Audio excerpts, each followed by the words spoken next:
Welcome to the Effortless English Show with the world's #1 English teacher, AJ Hoge, where AJ's more than 40 million students worldwide finally learn English once and for all, without the boring textbooks, classrooms, and grammar drills. Here's AJ with a quick piece to help you learn to speak fluent English effortlessly. I'm AJ Hoge, the author of Effortless English. Learn to speak English like a native. Join my VIP program. Get my pronunciation course at effortlessenglishclub.com.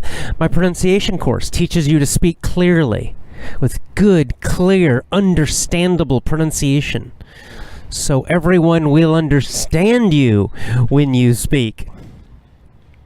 Get my pronunciation course at effortlessenglishclub.com.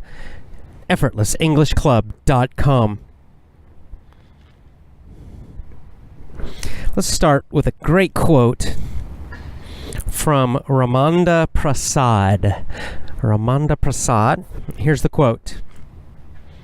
Think of whatever work you do or are doing as your gift to family, society, and God. Think of whatever work you're doing as your gift to family, society, and God. That's Ramanda Prasad. And Ramanda Prasad is commenting on the Bhagavad Gita. So this quote is, I'm not sure if Ramanda is a woman or a man, actually. It's his or her reaction to, or rephrasing, re-saying one of the key ideas of the Bhagavad Gita.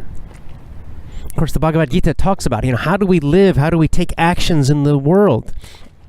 Especially tough actions, difficult actions, or necessary actions, even actions we're not excited about. How do we do that without becoming selfish, without becoming foolish, without becoming greedy? Because it is a tough question, right? The Bhagavad Gita, right at the beginning, starts with a very, very difficult question. It's a super difficult problem. And it is central, because central to the teaching, again, we have Krishna and Arjuna. Arjuna is leading his army. But Arjuna very much believes in nonviolence, that you should not do harm to others. And yet, he and his family have a very difficult choice. Either they fight against evil, against this evil group, this evil family and people who have cheated them and attacked them, stolen from them, many bad things. So they either fight against those people to stop them, or they can be nonviolent, they can avoid violence, but then what happens? Well, then those bad people will continue to attack them, continue to steal from them. So, basically at the heart of it, I think that one of Arjuna is struggling with this question: how do I fight evil without becoming evil? Right? How do I fight evil without becoming evil myself? Because if I fight them and we have this battle, I'll have to kill many of them. And of course, many on his own side will die. He knows that too. That's a hard question, and it is a question we all face in some form. The Gita is a very dramatic, a very big situation, but we all have this same possible battle. I mean, the issue of self-defense, for example. I also believe very much, mostly in nonviolence. I don't want to hurt anyone else. But what if I was attacked? What if My family was attacked by someone trying to hurt me or hurt them. Then what? Then what's the choice? I do nothing, I'm peaceful, I try to talk, and then I die or am hurt badly. My family member or members die or are hurt badly.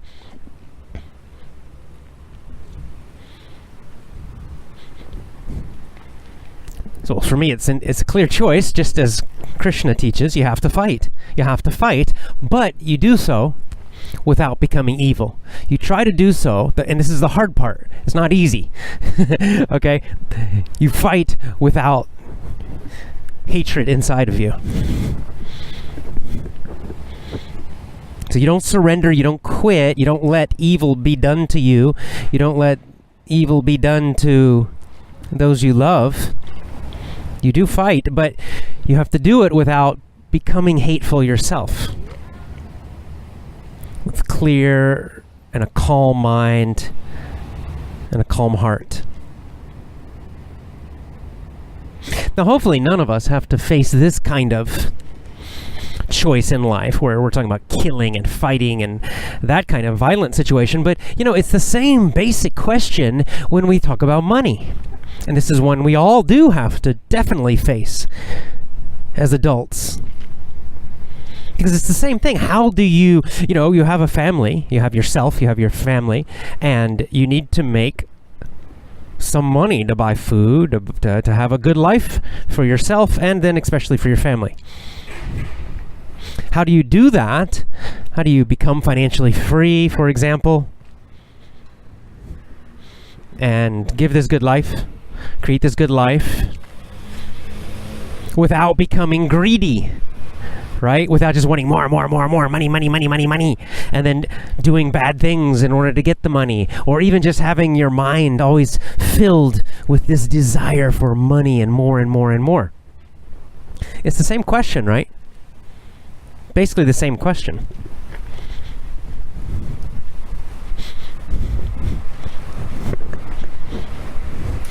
And so Krishna is teaching in the Gita how to do that. First of all, Krishna teaches that it's necessary. Okay, we have to take action. We have to do these things in life. So it's how we do them. It's what is in our mind and our hearts as we do these actions. That's what's the key thing.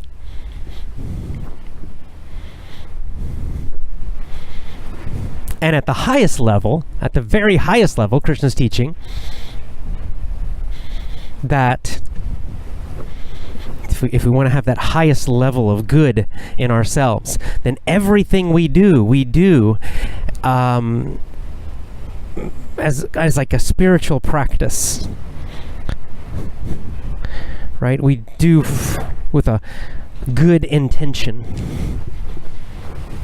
So Ramanda Prasad describes it as when you're doing something, think of doing your work not just for yourself, not because I need a paycheck, but as like a contribution.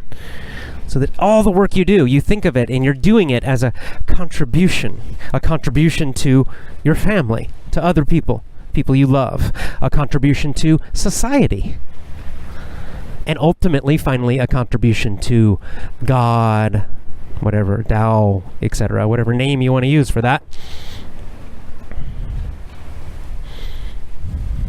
And see, in this way, then, you will not be destroyed by your actions or your desires, but in fact, quite the opposite. So when you're working to become financially free, for example, there can be many reasons. You can have a very, very different mindsets, right? Thoughts in your mind about why you're becoming financially free, and the actions you take to make money, while you're creating your assets and learning investing and doing investments and maybe starting a business. Well, some people do all of that, and in their mind, they're just thinking about selfish desires, very shallow desires, right? They're just imagining expensive cars, and if they're a man, they're imagining the women that they'll get with all that money, maybe. Or maybe they're imagining the new jewelry and the expensive clothes. Or maybe they're imagining the status, right? They can act better than other people. Or maybe they're imagining the power they'll have to control other people. And all the parties and the drugs and the sex and the alcohol and the fame and all those kind of things, right? You could imagine all of that, and that would give you a strong motivation to make money, to become more financially free, but it would also create a lot of problems, as we see with quite famous and rich people. So that's the danger.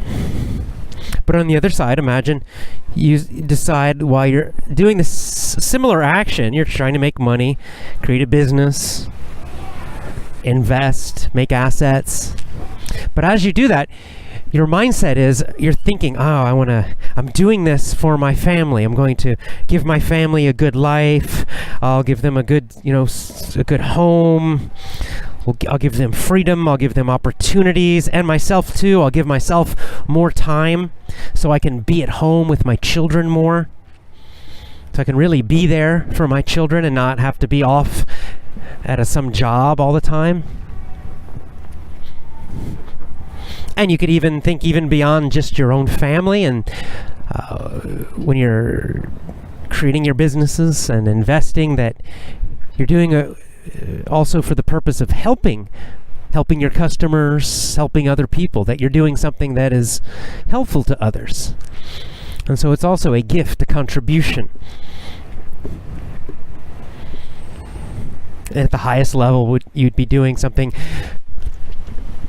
or doing different things with a mindset of, contributing to all and, to the highest power that you know of. You can see how it would be totally different, right? If someone with that mindset, just imagine those two mindsets, and let's say they both make, $1 billion. They both become billionaires with a B. The one who just wants to party and all the selfish stuff, and then the other who the whole time has a mindset of contribution. I mean, it's not hard to imagine the result after all of that. The one with the selfish desires is very likely to be destroyed by that success.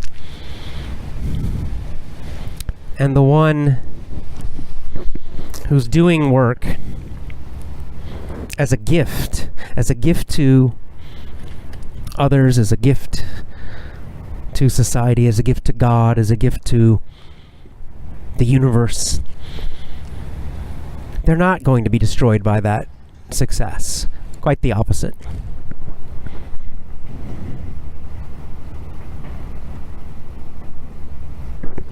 Now, what's really powerful is we can have this same mindset for even the smallest things we do. Right? Even just whatever, even if you have a job right now and you're going to your job, and maybe your mindset is usually just go and get a new paycheck, and you just kind of thinking of the money, or you're not even thinking of it at all. You're just doing it because you have to. Well, what if you had a different mindset? What if each day going to work, you remembered that, well, because of this job, I'm contributing to my family. They can have food, they can have a place to live. And hopefully maybe you do a job that for some company that makes a useful product or service that helps people in some way, even a small way. You can remember that too. And that can change how you think and feel and do when working.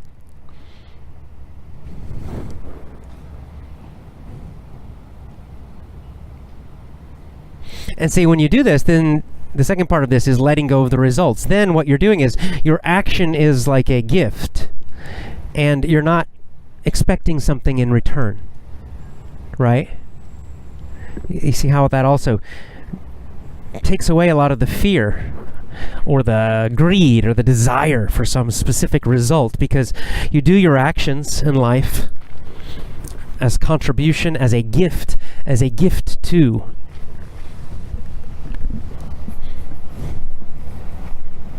And because it's a gift, right? If you truly give a gift, you don't want something back, right? If you give a gift to someone, you don't ask them for money.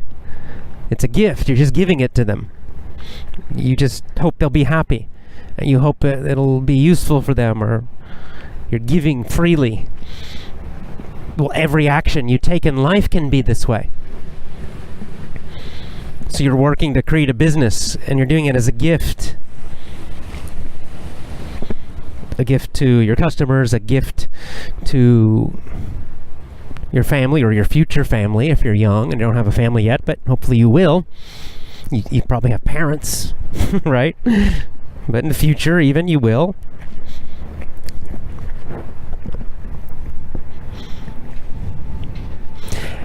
So if it's a gift, you're not so worried about, oh, how much money am I going to make, and what will people think, and all, right? You're doing it as a contribution. I think contribution is another nice way to say it.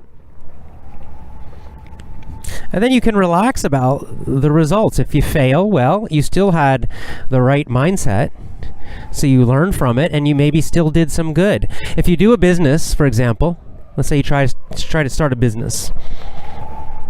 You start that business and you have this mindset of contribution, of giving a gift. Got a siren in the background. Noisy city. This is why we will be leaving the city in a few years. Anyway, back to our topic. If you start a business, for example, and your mindset is one of giving, one of contribution, and one of equanimity, right? I'm not going to worry too much about failure or success. It's not about your ego. Well, then whatever happens, it's positive. Whatever happens, it's positive. The business becomes successful. It grows. You become financially free. Great. You got all that money and freedom to contribute to your family, to close friends, to society, etc. Great. What if the business doesn't succeed? It fails. Well, it doesn't matter. You still probably did some good when you were trying, right? Maybe you helped a few customers. You know, if your business eventually closes, but before it closes, maybe you do help some people still, and you learn something. And what you learn makes you a better person, and that will be a gift to everyone you know.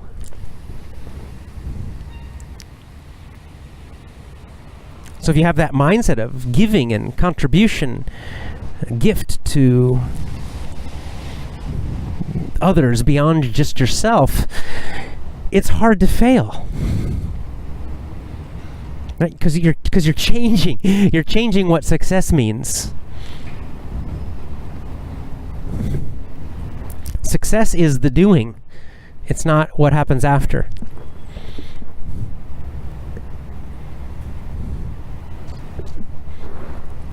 And what's interesting about this, I don't know, it's some kind of law of the universe somehow, or a psychological law of human nature, but when you have this mindset, you actually are more likely to succeed. You actually are more likely to get that good result that you want. I can explain this psychologically, because the more you have this mindset of giving, contribution, you feel less fear. And when you have less fear, you think more clearly, you make better decisions, you take smarter risks. Therefore, you are much more likely to succeed, to get that result, that best result. I can explain this spiritually. The idea that the universe or God or some energy seems to come and help us when we have the right mindset. When our heart and our mind are correct and right, we just seem to attract help. You can call it good luck, good fortune, whatever you want to call it, good karma, but it just seems to happen. It does. So you can think of it as a psychological process or a spiritual process or both. whatever the reason, it does seem to work. The other final thing I want to say about this is that by having a mindset of gift, giving, contribution, you actually enjoy the process more too. Of whatever you're doing, you enjoy it more. It's more enjoyable. And part of that is because much of the stress disappears, much of the fear disappears.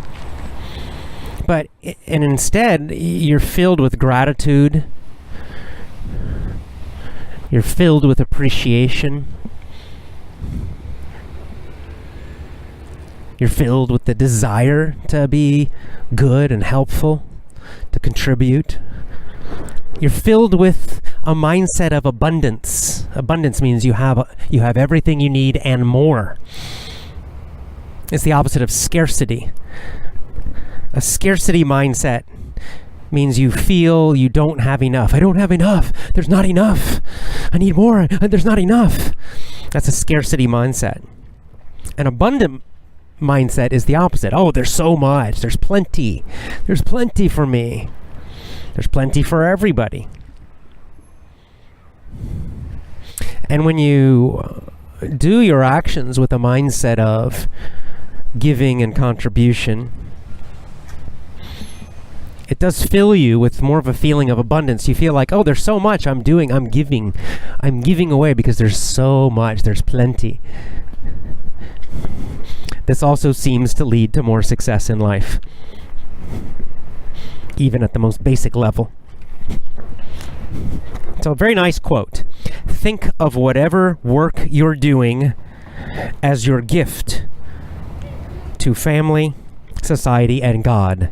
That is Ramanda Prasad. Nice. I like it.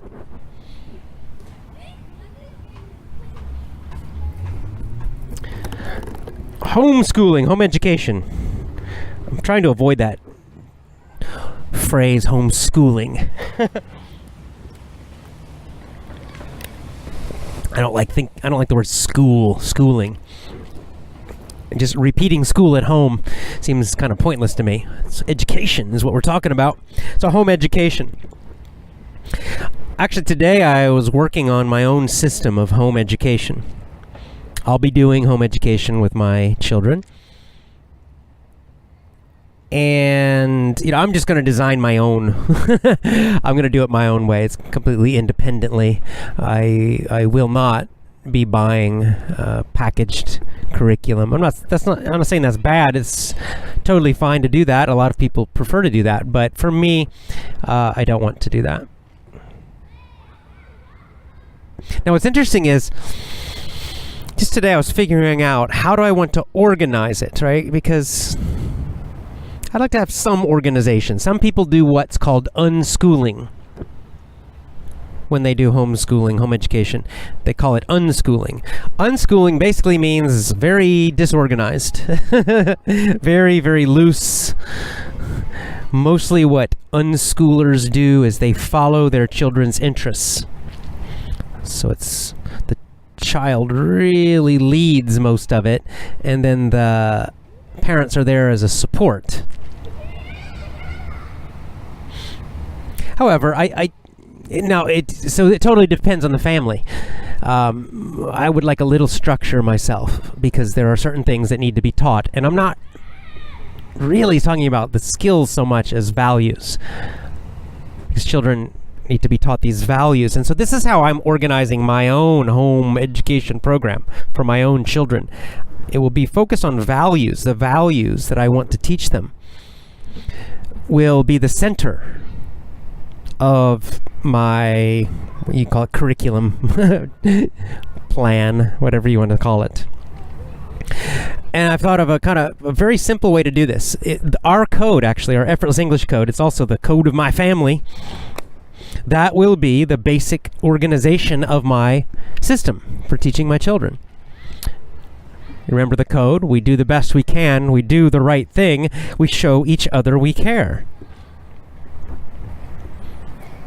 That will be connected. Everything I teach them will be connected to those three. Now, that's very, very, very, very big in general. So how do I make it more specific? Then in each of those, under each of those, I will have more specific. So for example, we do the best we can. As part of that code, I will teach them. I've chosen 5, at least for now. I might change it, but right now I've chosen what I call 5 classic virtues, or 5 central virtues. A little bit similar to some of the ones Plato taught, but courage, wisdom, persistence. I added persistence because it's important to keep trying. Self-reliance, self-growth, equanimity. So what basically this is giving more details, these virtues. What does it mean to do the best you can? Well, it means you work towards these virtues. You do your best trying to develop these virtues. The second one, we do the right thing. We do the right thing. Well, what does that mean? Well, for that, I've chosen as the more detailed version of that would be what's called the Noble Eightfold Path. But that's because I and my family are Buddhist, and that's the central teaching of Buddhism, really. But it's basically 8 guidelines for living a good life, doing the right thing. What does it mean to do the right thing? Well, for example, right speech. It means, to speak honestly. Don't lie. Don't cheat people. Christians could use the 10 Commandments, right? You could choose anything. You could you could choose. If you're not religious, it doesn't matter. You could just choose whatever you wanted, but you just make more details to explain and teach the values. What does it mean to do the right thing? And then finally, number 3, we show each other we care. So what is that? That's the area where I'll teach them about communication, about how to be a good family, about how to solve problems, how to solve arguments, how to solve conflicts. Included in that will be self-defense. That's part of solving conflict sometimes, being able to defend yourself.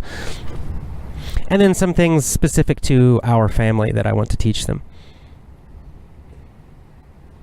So that gives a very nice, big structure for teaching them. Very clear, quite detailed values that I want to teach them. And what I'll do is I'll connect whatever we read together, whatever we study together, history and science and math and all the other stories, things like that. I'll try to connect them to these values. So it will provide a bit of structure to what we're doing. I've also chosen about 7 to 10 what I would call classic stories or classic books or classic works that have a connection to our culture and our family, which also teach many of these values. So for example, for me and our family, I've chosen the Iliad and the Odyssey for the West. The Gita, I'll be looking for some. I found actually already a couple of children's versions of the Gita that help to teach children about the Gita. That'll be one. The Dhammapada certainly will be one. The Aeneid, Virgil, definitely will be one. You get the idea. These are classic, quite old books and stories that connect to all of these values that I want to teach. So that provides what I would call the skeleton, right? The bones of our education plan. So it has a structure, right? It has very clear values and skills for them to learn, But then there's still lots and lots and lots and lots of room for flexibility to bring in many, many, many other books and skills and ideas and projects according to each child's interests and strengths and weaknesses. So that's how I'm going to do it. I'll talk more about it as this is something I'll be working on for a while. I've worked on it before. I'm starting to get it a little more specific, a little more organized now as I begin to actually do it, which will be in a few years. I'll probably make some changes and adapt it, and I'll certainly tell you about it. Not to tell you this is the only way to do it, but just to give you an example. I'm just giving this as one example of how you can do home education very independently. But just like John Taylor Gatto said, and as I have said in the past, one of the great beauties of home education is that each family gets to decide for themselves what's right for them. So you don't have to do it exactly like, I don't want you to do it exactly like me. You can do it any way you like. And every family tends to be a little bit different how they do it. Some like to be very, very organized. They have very detailed book lists and curriculum or curriculi and very, very, very detailed activities planned out. Like it's very, very, very, very detailed. Some create all of that for themselves, which is a lot of work. Others buy programs from others that have done the work already that they like and they trust. That's also good. Some people will buy a few different programs and they'll use like the best part of one and then the best part of another one, and they combine them and mix them. That's also fine. Some will use, they'll buy a program and they'll use parts of it, and then the rest of it will be flexible and independent. So that's also good. Others are like me, they want to go a completely independent, 100% independent, but they like to have some structure. So they have kind of a general structure like I've got, but then a lot of room for flexibility, a lot of room to adapt for each child's needs. And then, as I said, some like to go the complete 100% what's called unschooling way, which is completely 100% flexible. They don't really plan out anything. They just kind of go with each child, and they just, they follow each child's interests and strengths and guide them, but it's super loose. And that's also fine.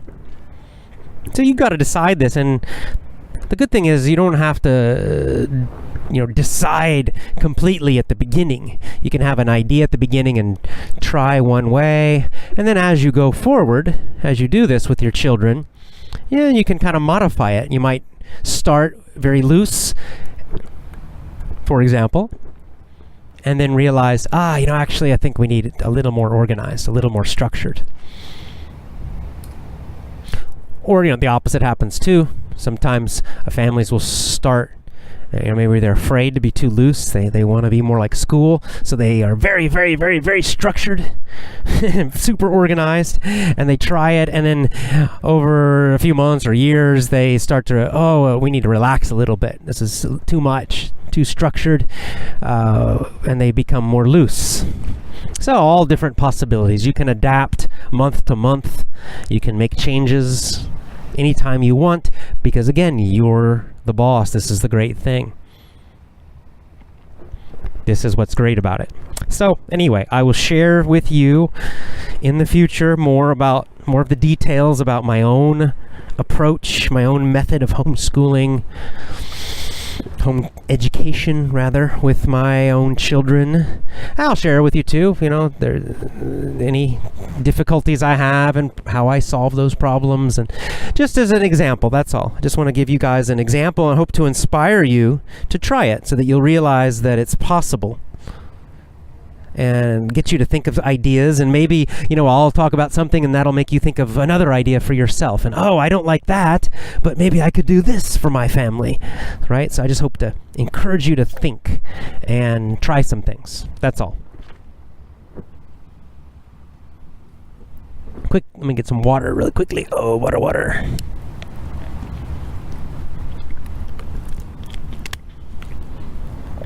Okay. On my Gab today, gab.com. Follow me, AJ Hoge, AJHOGE, on gab.com. Anyway, someone asked me about The Alchemist, our next book. I am I'm not doing a book club this weekend. We're taking a short break between books. I usually do this. I want to give more people time. Number one, I want to give you time to finish Dumbing Us Down. Some people are kind of behind me on the videos, so I want to give more time for people to finish Dumbing Us Down, or even just to watch the videos. Also, I need a little more time. With this book, it's a little different. There are only 2 chapters for this book, but they're very long chapters. So I need to read all of The Alchemist myself again and decide where I want to do breaks for our lessons. I'm not sure where to break it yet for each week. So I need 1 or maybe 2 more weeks. I'll go through the book and figure out how to organize our videos, our lessons. And this also gives you time. If you already finished Dumbing Us Down, you can get The Alchemist and read it again, or start reading it again before I do my videos. That's also good.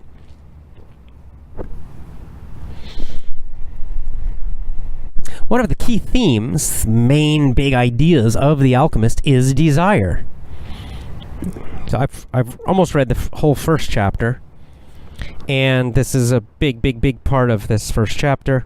Desire, this idea of desire. Desire means a strong, you want something a lot.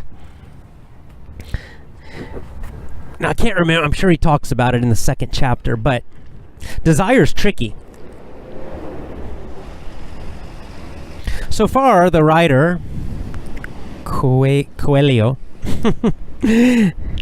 is kind of giving the idea in the beginning of chapter 1 of the positive things about desire. You should follow your desires.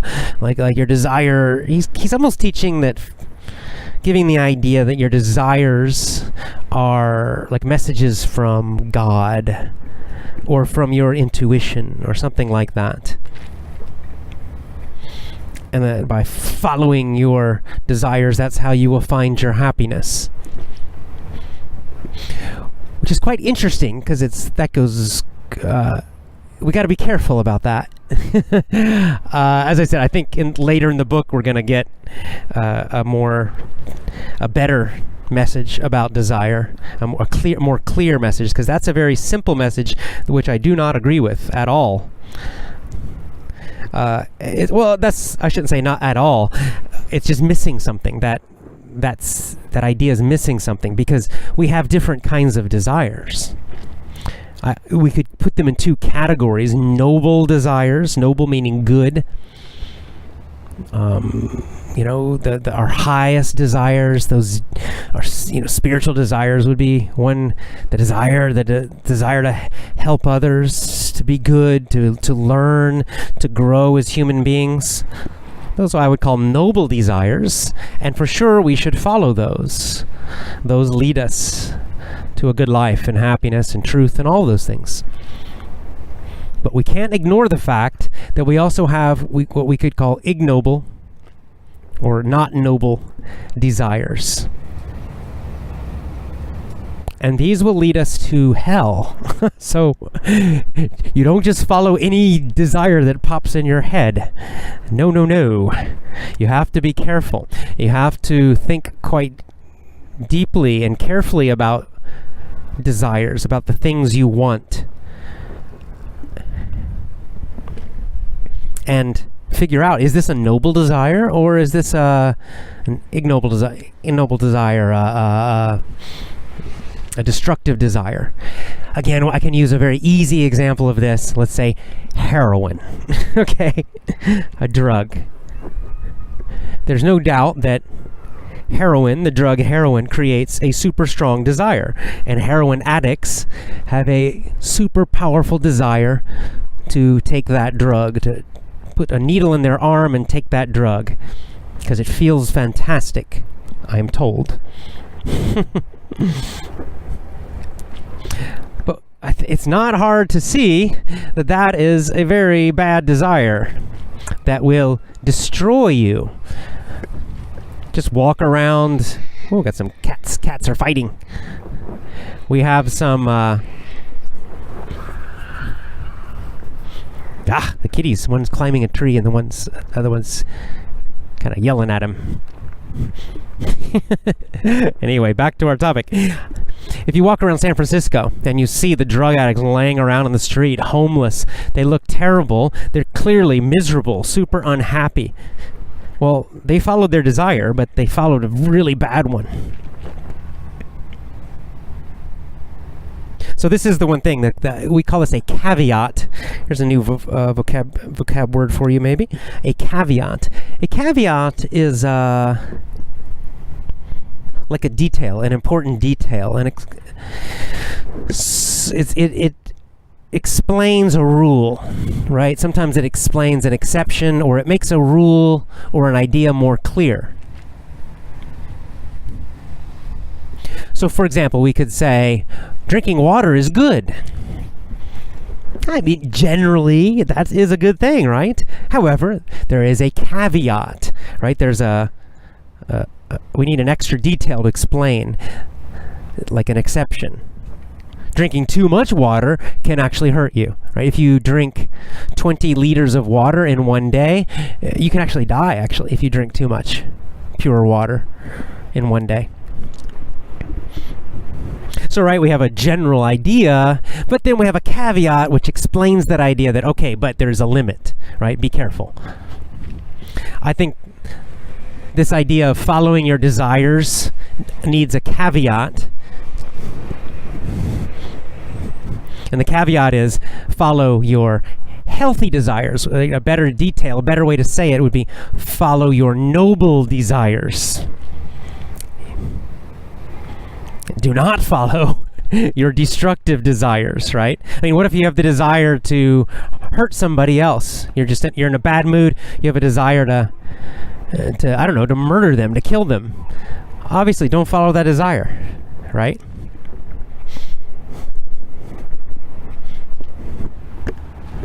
Now, this could be a possible problem with the translation of The Alchemist into English. This could just be a poor choice of words, because the way he's writing about this word desire, it's really more like I would think I would use a different word than desire. What he's explaining is more like intuition.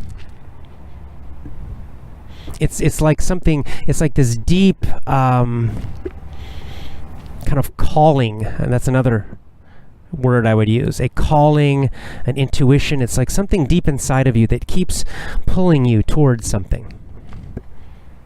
Like this thought, but it keeps coming back. This is one way you know that it's possibly important.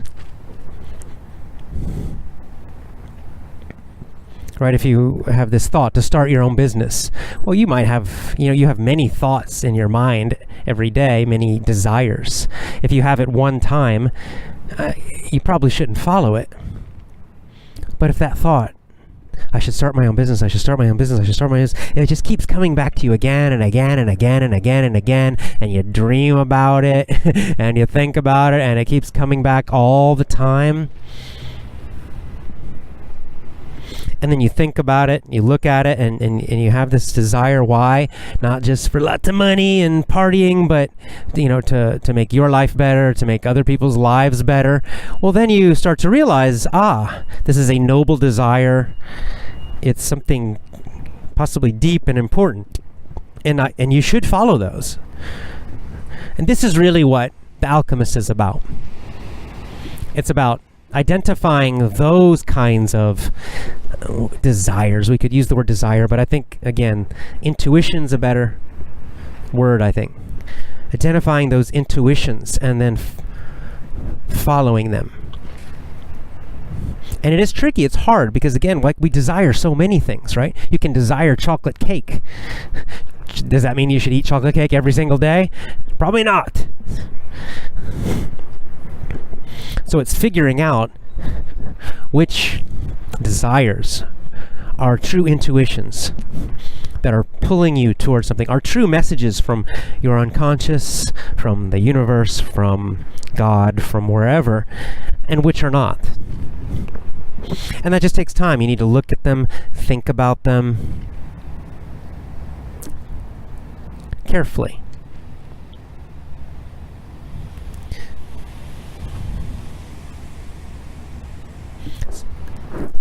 Okay, that's all I got to say on that topic.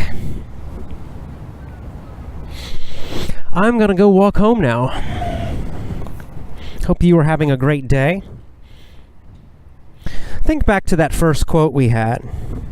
Think of whatever work you're doing as your gift.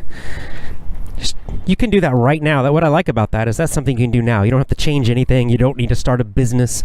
You don't need to do anything differently. You can just do what you always do, but with a different mindset. Do your same job, but with a mindset of giving and helping. If you're a parent, you're still parenting, but with a mindset of giving and contributing. Anything you do, any action you take, try to think of it as a gift. Give it a try. Tell me on Gab what you think. I'm walking home. Have a great day. Hey, get my pronunciation course. Get my pronunciation course so you speak English very clearly with that great, clear accent. So you are understood. You're always understood when you speak English. Join my pronunciation course. Get all of my courses, including my VIP program, at effortlessenglishclub.com. That's effortlessenglishclub.com. Go to effortlessenglishclub.com.